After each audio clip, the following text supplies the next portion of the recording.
नमस्कार, खबरों की खबर में आपका स्वागत है। इस वक्त की बड़ी खबर दिल्ली के हाई कोर्ट से आ रही है, जहां मनीष सिसोदिया के बेल एप्लीकेशन को हाई कोर्ट ने रिजेक्ट कर दिया। सिर्फ रिजेक्ट किया ही नहीं, जज साहब ने बहुत खड़ी खोटी सुनाई है मनीष सिसोदिया को, और यह कहा है कि आपको बेल इसलिए नहीं दिया जा सकता क्योंकि आपका कंडक्ट वो खराब है, आपका व्यवहार गलत है, और इसलिए डांट फटकार के बाद इन्होंने मनीष सिसोदिया के बेल पिटीशन को रिजेक्ट कर दिया। और जो ट्रायल कोर्ट में जो फैसला दिया गया था, बेल रिजेक्ट किया था, उसको बकायदा सही ठहराया है। केजरीवाल क्या करेंगे, मनीष सिसोदिया क्या करेंगे, ये कट्टर ईमानदार कहने वाली पार्टी क्या करेगी? क्योंकि एक झटका हाईकोर्ट से मिला है तो ईडी ने भी एक बड़ा खुलासा किया है। ईडी ने कोर्ट को जो चार्जशीट दी है उसमें साफ साफ कहा है कि मनीष सिसोदिया और इनके चट्टे बट्टे मिलके इस शराब घोटाले में 662 करोड़ रुपए की घपलेबाजी की है। उसकी पूरी डिटेल हमारे पास है, और ईडी के इस चंगुल में ये पूरी की पूरी आम आदमी पार्टी फंसने वाली है, क्योंकि इन पैसों का इस्तेमाल मनीष सिसोदिया नहीं बल्कि अरविंद केजरीवाल की पार्टी आम आदमी पार्टी ने चुनावों में की है। क्या होगा? टेलीविजन पे आजकल मीडिया वालों को घूस देने की खातिर पंजाब का एडवर्टीजमेंट चल रहा है। भगवंत मान अपने भोली भोली सूरत लेकर के कह रहे हैं कि पंजाब से हम भ्रष्टाचार को मिटाएंगे। भ्रष्टाचार में मिटाने की बात तो दूर, इनका सबसे बड़ा लीडर अरविंद केजरीवाल और मनीष सिसोदिया भ्रष्टाचार के मामले में फंसता चला जा रहा है। यह कोई एलिगेशन नहीं बल्कि हाई कोर्ट के फैसले से यह साबित हो रहा है। क्या खबर आई उसको जरा ध्यान से सुनिए। Justice Dinesh Kumar Sharma cited Sisodia's position as the former deputy chief minister in charge of 18 portfolios and added the witnesses are mostly public servants and could be influenced. He said the petitioner is an influential person, held the post of deputy chief minister and 18 portfolios, and the witnesses are mostly public servants. The possibility of the witnesses being influenced cannot be ruled out. जज साहब ने साफ साफ कहा कि बहुत powerful influential आदमी है, ये सरकार का चहेता है। और ये बातें क्यों कही गई इसको भी समझिए, क्योंकि सीबीआई की तरफ से यह कहा गया कि माय लॉर्ड, यह व्यक्ति खुद को डिफेंड नहीं कर रहा। पूरी की पूरी सरकार, दिल्ली का चीफ मिनिस्टर, उसके पार्टी के तमाम प्रवक्ता, वो इसे बचाने की कोशिश करते हैं। आए दिन ये प्रेस कॉन्फ्रेंस करके एजेंसियों के ऊपर कसीदे कसते हैं और इस पूरे कार्रवाई को, कोर्ट के जजमेंट का मखौल उड़ाते हैं। ऐसे ताकतवर व्यक्ति को अगर आप छोड़ देंगे तो ये बाहर जाकर के क्या करेगा? ये तमाम गवाहों को गुमराह करने की कोशिश करेगा, दबाव डालने की कोशिश करेगा। जज साहब ने कहा कि बात में दम है, क्योंकि इस शराब घोटाले में जितने भी गवाह हैं, ज्यादातर जो इंपॉर्टेंट गवाह हैं वो सरकारी अधिकारी हैं, एक्साइज डिपार्टमेंट के अधिकारी हैं, और पूरी की पूरी सरकार, पूरा का पूरा तंत्र, और इतने दिनों से इसे लाइन ऑफ इन्वेस्टिगेशन का पूरा अंदाजा मिल चुका है, तो ये बाहर जाकर के गड़बड़ कर सकता है, इसलिए बेल नहीं दिया जा सकता। लेकिन मसला यहीं पे खत्म नहीं हुआ।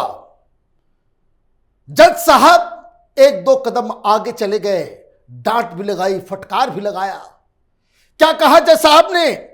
The allegations are very serious in nature, that the excise policy was formed at the instance of South Group with malafide intention to give undue advantage to them, said the court, referring to the group of politicians and businessmen from Telangana and Andhra Pradesh. Such a conduct points towards the misconduct of the applicant, who was admittedly a public servant and was holding a very high position.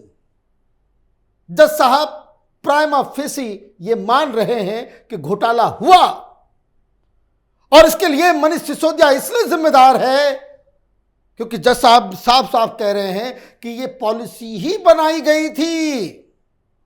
ये south lobby, ये कुछ शराब mafia और कुछ politicians के साथ मिली भगत करके आपने पॉलिसी ही ऐसी बनाई कि शराब माफियाओं को फायदा हो और आपको भी इसमें हिस्सा मिल जाए। यही कहानी है। ये चिकनी चुपड़ी बातें करके, टेलीविजन पे ऐड दे करके मीडिया का मुंह बंद करने से जज साहब के दिमाग पे कोई इन्फ्लुएंस नहीं होता। साक्ष्य और सबूत के आधार पे इस देश में जजेस फैसला सुनाते हैं। राउज एवेन्यू कोर्ट में क्या कहा गया था? जो ट्रायल कोर्ट से जो इनके ऊपर एलिगेशंस लगाए गए, जिसके आधार पे बेल रिजेक्ट किया गया, उसी फैसले को चुनौती दी जा रही थी हाई कोर्ट के अंदर। और आज हाई कोर्ट ने कहा कि वो जो फैसला था वो सही है, आपको जेल से बाहर नहीं छोड़ा जा सकता। और आप ये समझिए कि जो ट्रायल कोर्ट है उसने अपने जजमेंट में क्या कहा था? उसने कहा था, on March 31st the trial court dismissed Sisodia's bail plea, saying that he was prima facie the architect of the scam and played the most important and vital role in the criminal conspiracy related to the alleged payment of advance kickback of 90 to 100 crore meant for him and his colleague in Delhi government. अब आप समझिए Rouse Avenue court ने क्या कहा कि जो पूरा का पूरा जो हुआ है इसका किंग पिन है ये मनीष सिसोदिया। कविता लिख रहे हैं, कट्टर ईमानदार हैं, भगत सिंह के चेले हैं। शर्म नहीं आती इन लोगों को ये सारे दावे करने में। जज साहब कह रहे हैं कि ये क्रिमिनल कॉन्स्पिरेसी है। और उस आदेश में क्या कहा गया? Advance kickback.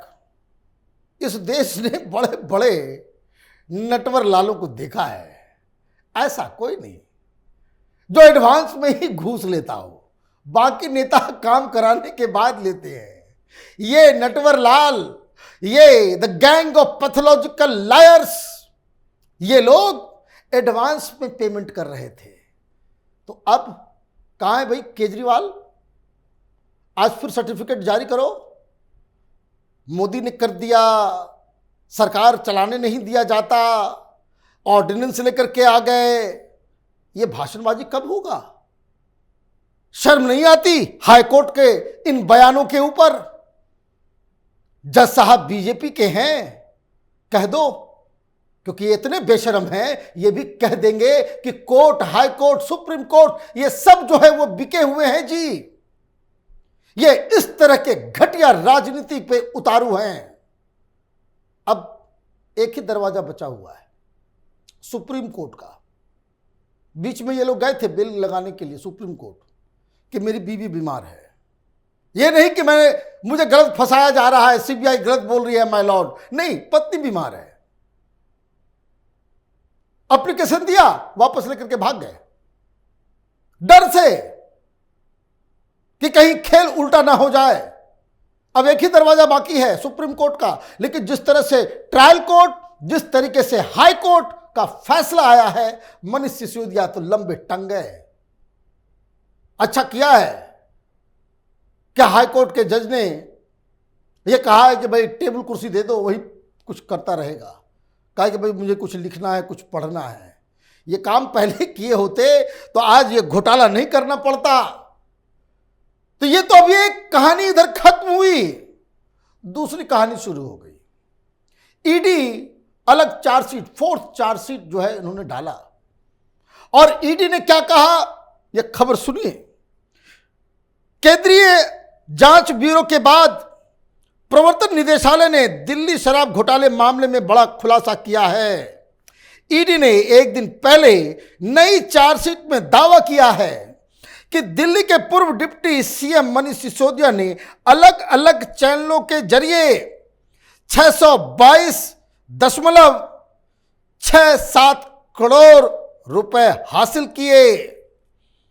नई आबकारी नीति के तहत जिन चैनलों के जरिए उन्होंने पैसे हासिल किए उनमें पीओसी क्रेडिट नोट, हवाला चैनल और डायरेक्ट किकबैक शामिल है। कहानी खत्म है।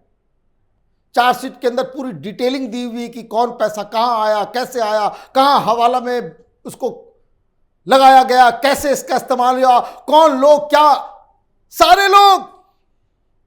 और उसमें मनीष सिसोदिया ही नहीं, ये केजरीवाल का चहेता, केजरीवाल का राइट हैंड विजय नायर, जो सरकार में तो कुछ नहीं लेकिन एक मंत्री के घर में उसको रखा जा रहा था केजरीवाल के द्वारा। उसका भी नाम है कि कहां कहां से उसने पैसे उगाही किए हैं।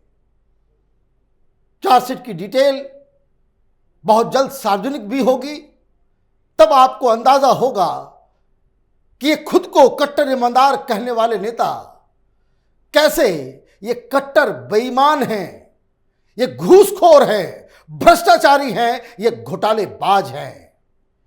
इनके चेहरे के ऊपर जो नकाब लगा हुआ था वो नकाब बेपर्दा हो चुका है। आप देखते रहिए कैपिटल टीवी। हमारे वीडियोस को लाइक कीजिए, शेयर कीजिए और हमारे चैनल को सब्सक्राइब कीजिए। धन्यवाद।